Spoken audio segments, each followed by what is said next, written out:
of all the controversial things that I talk about, one of the most feisty debates is about the topic of the mark of the beast and who is the Antichrist and whether or not we're in the tribulation. But if you'll give me a couple of minutes, I want to walk you completely through my understanding of scripture, and you can let me know in the comments whether you agree or disagree. Before we get into the nitty-gritty, I want to pan out and look at the big picture. There are about 8 chapters that I call the roadmap to prophecy. If you can really get them down, you're going to start to see patterns and everything is going to make so much more sense. Those chapters are Daniel chapters 7 through 12, Matthew 24, Revelation 13, 2 Thessalonians 2, and over time, the goal would definitely be to read all of Revelation and all of Daniel. But if you start at those 8 chapters, I promise it's going to make sense. In those 8 chapters, we see a specific man that is discussed over and over again, but he has all kinds of different names. He's called the man of lawlessness, the son of perdition, the lawless one, a king, a prince, and I would argue from my understanding of scripture that he's also the beast and the Antichrist. This one man has all those different names. Now, I believe that all of these different passages discuss the same man because they are described in nearly the exact same way. In Daniel, this is the man that commits the abomination of desolation. And it's not just mentioned in Daniel 9, it's sprinkled throughout those chapters that I mentioned. He also puts a stop to the sacrifices, he persecutes the saints, which is God's holy people, and he rules for a very specific time period. It's a time,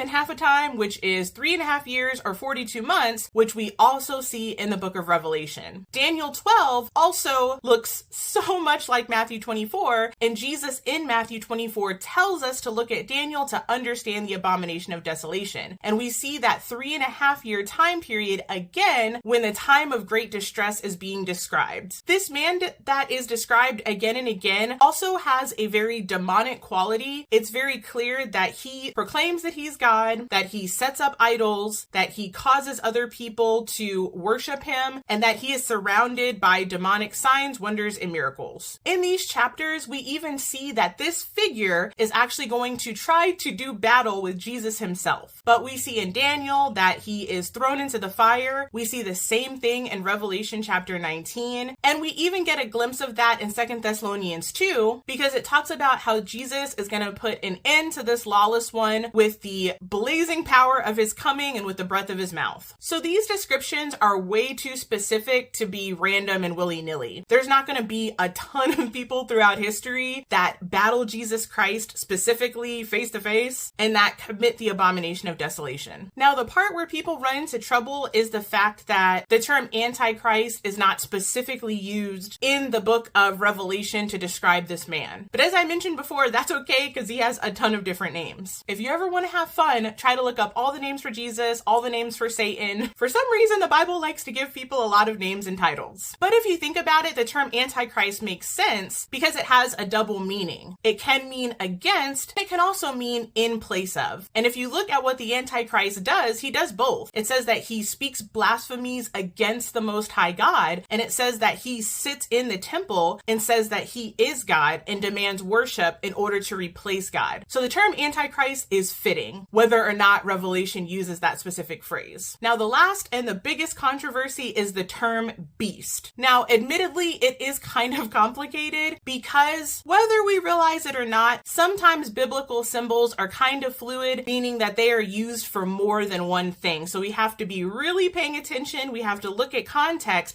and we have to compare scripture to scripture in order to make sure that we're interpreting it correctly. So in Daniel and Revelation, there is a beast. It's got 7 heads and 10 horns. Now, it is super important to know that a beast can stand for a king and his kingdom. A lot of people, when they hear the term beast, say, oh, but that's a conglomeration of nations, it's a system. And there is truth to that, but we really have to look at the context. Most of the time, the word beast is used in the book of Revelation. It's referring to the man of sin, the Antichrist. And again, we know this because the actions that the beast commits are identical to the ones that we see in 2 Thessalonians 2 and Daniel and even Matthew 24. I could make a whole separate video just showing the different ways that the word beast is used, but to me, my biggest proofs are just these 2 verses that I'm going to tell you. There's Daniel 7:17, which says, "These 4 great beasts are 4 kings who shall rise out of the earth." So right there, it's using the term beast as kings. Later on in the chapter, chapter, it uses the term beast as representative of kingdoms. Remember, they're interchangeable, really. Revelation 17, 10 through 11 is another really important one. It says, there are also 7 kings, 5 have fallen, 1 is, and the other has not yet come. But when he does come, he must remain for only a little while. The beast that was and now is not is an 8th king, who belongs to the other 7 and is going to destruction. So that's another passage where the term beast is specifically referencing a king. And again, if you check out Daniel chapters 7 through 12, there is this really bad king that's talked about over and over, and that is clearly a picture of the lawless one or the Antichrist. The Bible isn't trying to confuse us, but it does require a really diligent study to make sense of some of these symbols. Hope that makes sense.